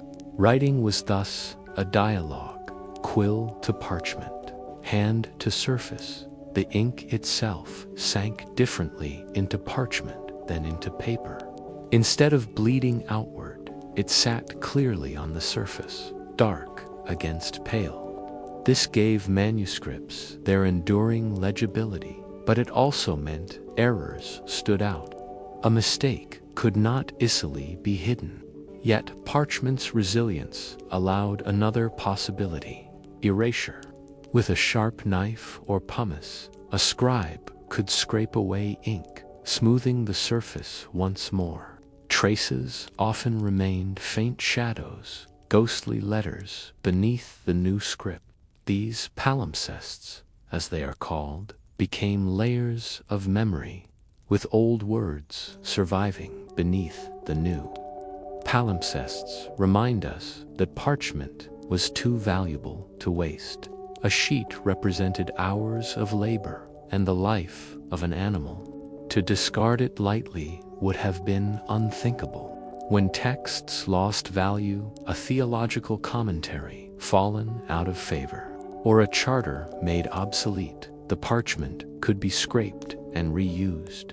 Centuries later, modern scholars with ultraviolet light have uncovered hidden texts beneath newer ones, revealing voices thought long lost. Without this practice of erasure, much ancient writing would have vanished entirely. The resilience of parchment extended beyond reuse. Unlike paper, parchment endured dampness, bending and warping, but rarely disintegrating.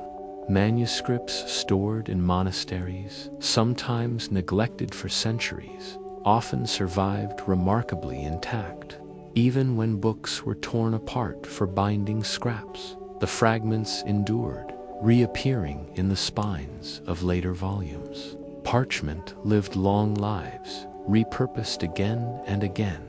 Yet parchment's durability also held vulnerability. Pages could warp in humidity, curling unevenly. Insects sometimes nibbled the edges. Readers' fingers, turning pages over centuries, left oils that darkened the corners. Margins filled with notes, doodles, or prayers. The blank surface, so costly to prepare, invited use long after the main text had been written. In this way, parchment bore not only the voice of the scribe, but also the countless hands and thoughts of later readers. We might imagine a great Bible laid open on a lectern. Its vellum pages gleam under candlelight. A monk traces lines with his finger, murmuring words softly. Another, decades later, adds a gloss in the margin, his script smaller, angled differently. Centuries later still, a student jots a casual sketch in the empty space. The parchment holds them all: sacred text, scholarly note, idle, doodle. Each layer of use is preserved, because parchment does not easily vanish. The very weight of a parchment book testified to its labor. A large volume might require hundreds of skins, bound together in wooden boards. To lift it was to feel the collective effort of pasture, workshop, and scriptorium. Such books were not merely read, they were encountered, their presence commanding attention. In monasteries, they stood as physical embodiments of devotion. In courts, they carried the authority of law. In universities, they bore the memory of lectures and disputations. But for all this grandeur, the making of parchment remained humble, repetitive, and unglamorous. Lime pits stank, scraping was tedious, cutting and folding demanded patience. It was boring work, and yet it enabled the preservation of ideas across centuries. Every shimmering illumination, every careful script, rests first on the quiet labor of those who prepared the sheets. The legacy of parchment is paradoxical. On the one hand, it represents permanence, manuscripts that survive 1,000 years, texts preserved beyond empires. On the other, it embodies impermanence, words scraped away, pages reused, margins filled with changing hands. It is both fragile and enduring, costly and common. When you turn a parchment page in a library today, you are touching not just words, but a material that has passed through many lives. The life of the animal, the labor of the parchment maker, the hand of the scribe, the thoughts of readers, the accidents of history.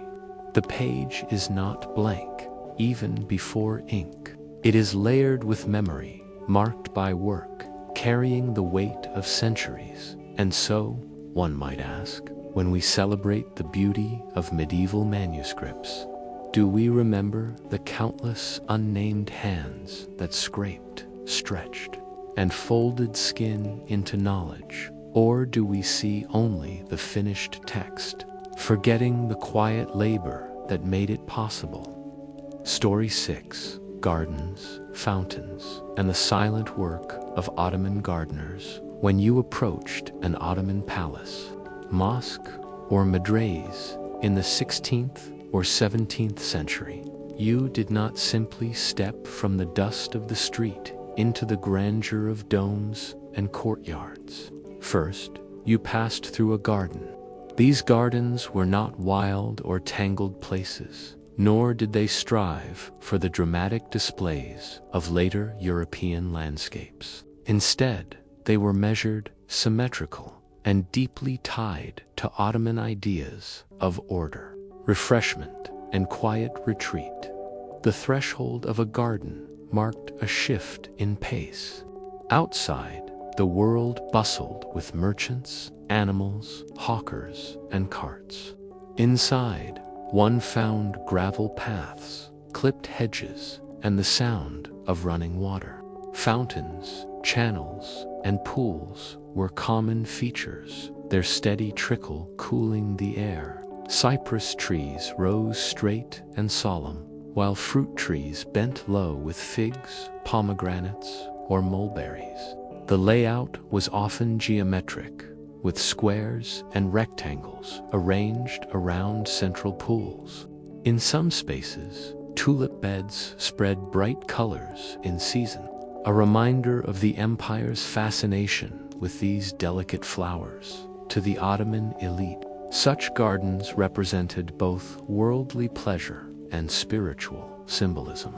The Quran spoke of paradise as a garden beneath which rivers flowed, and Ottoman architects echoed this vision in their designs. To walk among ordered trees, to hear fountains, to sit in shaded pavilions, all suggested a glimpse of that paradise brought into earthly form. At the same time, gardens displayed wealth and control, the ability to command space, water, and plants into harmonious order. But behind this beauty lay constant labor. Gardeners, or bostanks, worked daily to maintain the quiet perfection. Their tasks began at dawn, before visitors arrived. They swept gravel paths, trimmed hedges, watered beds, and cleared fallen leaves. They tended fountains, ensuring that channels remained free of debris. They pruned fruit trees, coaxing them into regular shapes. To preserve symmetry, they replaced plants swiftly when one withered, so that no bed seemed incomplete. The goal was not wilderness, but controlled abundance. The gardener's work was quiet, but visible in its results. A clipped hedge might appear naturally neat, yet it was the outcome of careful trimming.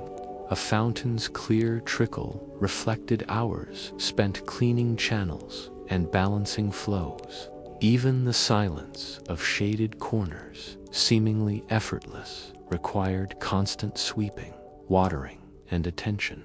The garden was a stage, and the gardeners were its unseen stagehands, arranging scenes of calm for the gardeners themselves. The space was both workplace and world.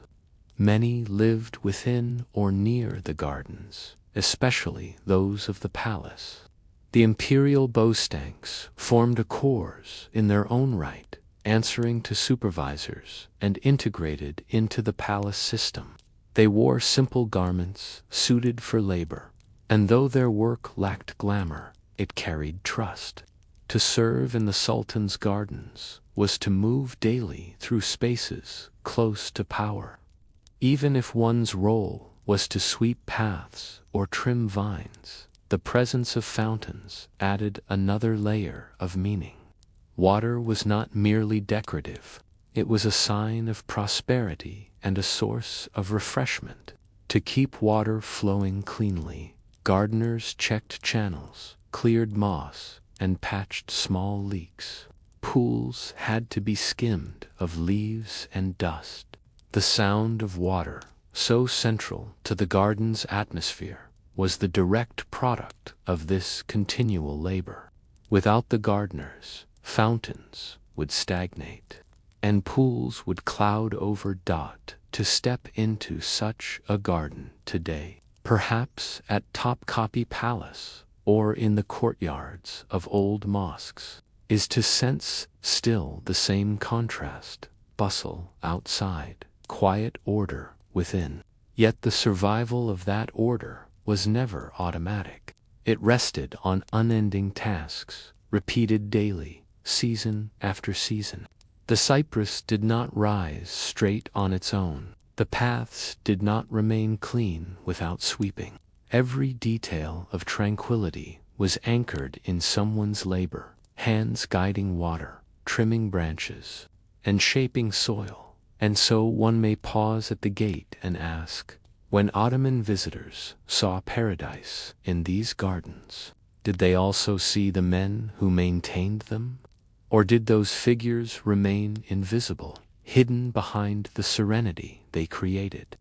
A visitor stepping into an Ottoman garden might admire its beauty without thinking about its upkeep. The paths seemed always swept, the fountains always flowing, the flowers always blooming at their proper time. Yet beneath this seamless impression lay a daily rhythm of labor. Guided by the gardener's quiet persistence, the day began early. Long before the palace gates opened or the call to prayer sounded from nearby mosques, gardeners rose with the dawn, often sleeping in small quarters tucked near the walls or under simple shelters. Their first duty was to prepare the grounds for the day's visitors. Paths of crushed gravel or stone were swept clear of dust and debris. Fallen leaves from cypress or fruit trees were collected, not left to decay. If rain had muddied the walkways, fresh gravel was spread to restore neatness. The fountains required particular attention. Ottoman gardens depended on water, not only for their plants, but also for their atmosphere. A fountain that trickled too weakly, or one that gurgled unevenly, spoiled the sense of order. Gardeners inspected the channels that fed water from cisterns or aqueducts, clearing silt and repairing small breaks with mortar. Bronze spouts and marble basins were polished until they shone faintly in the morning light. The sound of water was part of the garden's script, not too loud, not too faint, but steady and calming. Tending the soil was another invisible task. Ottoman gardeners enriched their beds with compost made from animal dung, straw, and vegetable scraps. They loosened the soil with wooden tools, allowing air and water to penetrate. Weeds were pulled promptly, for the geometry of a bed could not be marred by unruly growth. Planting followed strict patterns. Tulips, beloved in Ottoman culture, were placed in careful rows or circular beds. Their bulbs were set in autumn, their shoots monitored through spring, and their blossoms admired in festivals. Fruit trees, figs, mulberries, pomegranates, quince were pruned to encourage balance. Each was spaced to cast shade without blocking air. Gardeners did not plant randomly. They followed designs that blended practicality with symmetry. Watering was a daily ritual, especially in the hot summers. Without modern hoses, gardeners relied on clay pitchers, buckets, and channels. Some gardens had narrow rills, shallow channels running between beds that carried water from a fountain or cistern. Gardeners would lift small barriers to direct the flow into one section, then close them to shift the water elsewhere. In places without channels, water was carried by hand. It was a task of patience. Each tree received measured attention. Each flower bed was dampened evenly. Gardeners walked the same routes daily, learning the thirst of each plant. A newly planted sapling demanded more care than a mature tree. Tulip beds required gentle soaking, while cypress roots preferred deeper watering. The rhythm of pouring, waiting, and moving on became almost meditative, as steady as prayer beads passing through fingers beyond the daily chores. Gardeners observed the rhythm of the seasons. In spring, they planted and pruned. In summer, they watered heavily and trimmed back growth. Autumn brought harvesting of fruits, figs dried on racks, pomegranates collected for palace tables, mulberries shaken from branches. Winter was quieter, though paths still needed sweeping, and evergreens required occasional pruning. Snow, when it came, was carefully cleared from branches to prevent breakage. Tulip season was the most celebrated time. In the 17th and 18th centuries, tulips became an obsession among the elite, leading to festivals where beds were illuminated by lanterns at night. Gardeners prepared for months to ensure blossoms opened at the right moment.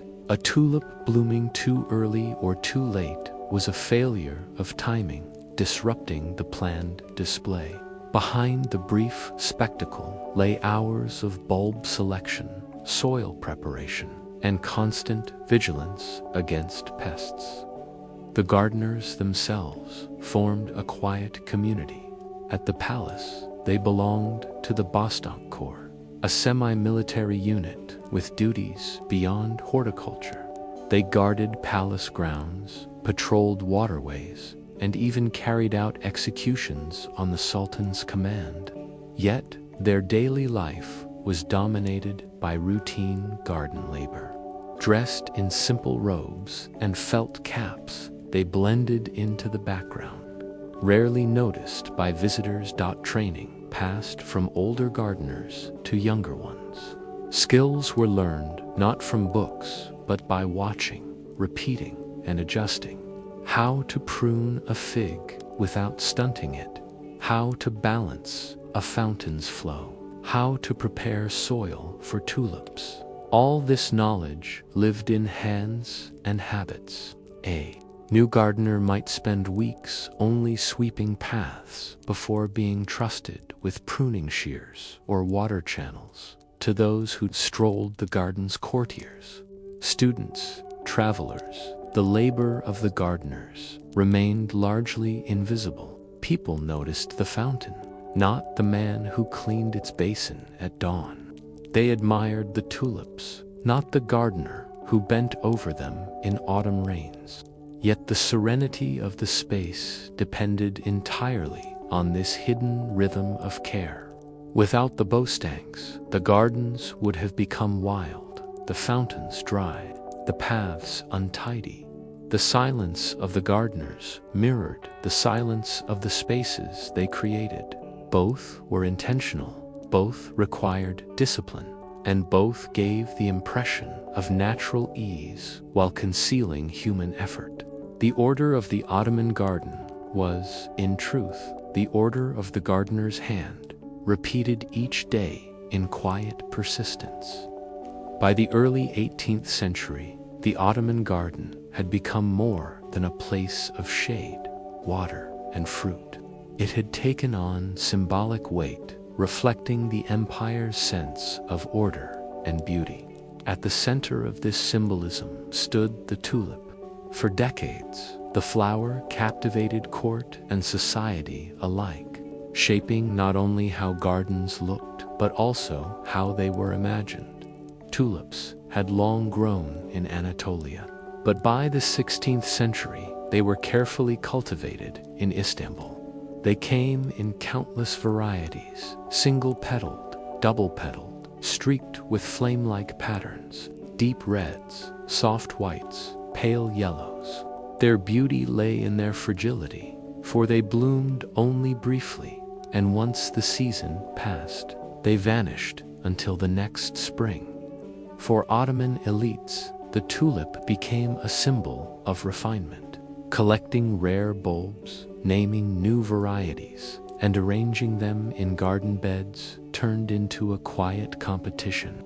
Court officials prided themselves on owning tulips with elegant names like Light of the Moon or Beloved's Lip. The palace held evening festivals where tulip beds were lit by hundreds of oil lamps, the blossoms glowing like embers in the night. Guests strolled among them, listening to music, sipping sherbet, and reciting poetry. Yet behind the spectacle was the quiet labor of the gardeners. For them, the tulip season meant months of preparation. Bulbs had to be chosen, soil carefully balanced, watering patterns adjusted. A failure meant more than disappointment. It was a disruption of the palace's social calendar. A gardener's invisible work underpinned the empire's most visible celebrations. Ottoman gardens carried layers of meaning. They reflected not only beauty, but also control. A well-kept garden suggested a well-ordered state, paths straight, fountains flowing, tulips in bloom. Disorder in a garden hinted at negligence, decay, or loss of discipline. At the same time, gardens mirrored paradise. In Islamic tradition, paradise was imagined as a garden with flowing rivers, shade-giving trees, and eternal blossoms. Ottoman architects and gardeners drew upon this imagery when designing spaces. To walk in a palace garden was, in a sense, to step into a symbolic heaven on earth. Water was not only practical, but spiritual, reminding visitors of life, purity, and renewal. Fountains, too, spoke beyond their marble basins. Their sound softened the air, masking the noise of the city. Their steady flow suggested continuity. To hear the trickle of water in an Ottoman garden was to be reminded of time's rhythm, ongoing, measured, eternal. In the early 18th century, During the reign of Sultan Ahmed III, the empire entered what later historians called the Tulip Era. It was a time of relative peace, marked by attention to art, poetry, and leisure. Gardens flourished, fountains multiplied, tulip festivals grew in scale. For a brief span, Istanbul became known for its elegance rather than its wars. But this flowering was fragile. The very symbol of the tulip, brief, delicate, vanishing, mirrored the impermanence of the era. In 1730, rebellion broke out. The tulip festivals, the lamps, the costly displays became targets of resentment. Common people, burdened by rising costs and heavy taxes, saw the tulip as an emblem of elite excess. Gardens that had been symbols of refinement now seemed symbols of waste. The revolt ended the tulip era. Festivals ceased. Tulip beds were torn up, and attention turned once more to politics and war. For the gardeners, life returned to quieter rhythms: pruning trees, tending fountains, sweeping paths. The spectacular nights of lamps and tulips vanished into memory. Over time, the Ottoman gardens themselves began to fade. Urban growth consumed space. Palaces shifted or fell into disrepair. The Bostank corps lost influence, their duties reduced as new armies and bureaucracies emerged. The meticulous routines that had once kept tulips blooming on schedule gave way to new concerns. By the 19th century, European gardening styles began to influence Ottoman tastes. Straight paths gave way to curving ones.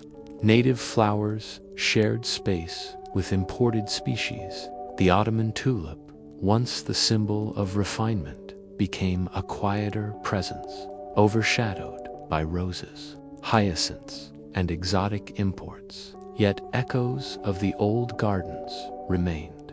Some fountains still trickled. Old mulberry and cypress trees still shaded courtyards. Tulips, though no longer central to the empire's identity, continued to bloom each spring in private yards and public parks. Looking back, one might wonder what remained of the gardeners' silent labor. Their names are largely lost, their lives scarcely recorded. Few chronicles mention the Bostanks, who swept the paths, polished the marble, or carried water by hand. Yet their work shaped the daily experience of thousands of students in courtyards, officials in palaces, worshippers in mosque gardens. Their discipline preserved a sense of order that was at once physical and symbolic. They gave the empire not only fruit and flowers, but also the impression of stability. Each fountain they cleared, each tulip bed they arranged, carried meaning beyond its surface. In this way, the Ottoman gardeners embody a paradox of history. The most visible symbols often depend on the most invisible hands. The beauty of the tulip festival, the serenity of a palace courtyard, the elegance of a mosque's shaded garden, all these relied on labor too ordinary to be recorded today. When tulips bloom each spring in Istanbul's parks, one might ask, do they still carry echoes of that earlier world? Do the quiet hands of the Bostanks, long vanished, still shape the way the city imagines beauty? Or has their labor, like the petals of the tulip, simply dissolved into the air, leaving behind only a faint memory of water, soil, and silence? You've been listening to boring past times gentle stories from history, told slowly and quietly, so that the past may keep you company as you rest. Thank you for drifting through time with us. Until next time, may your sleep be calm and your dreams quietly historical.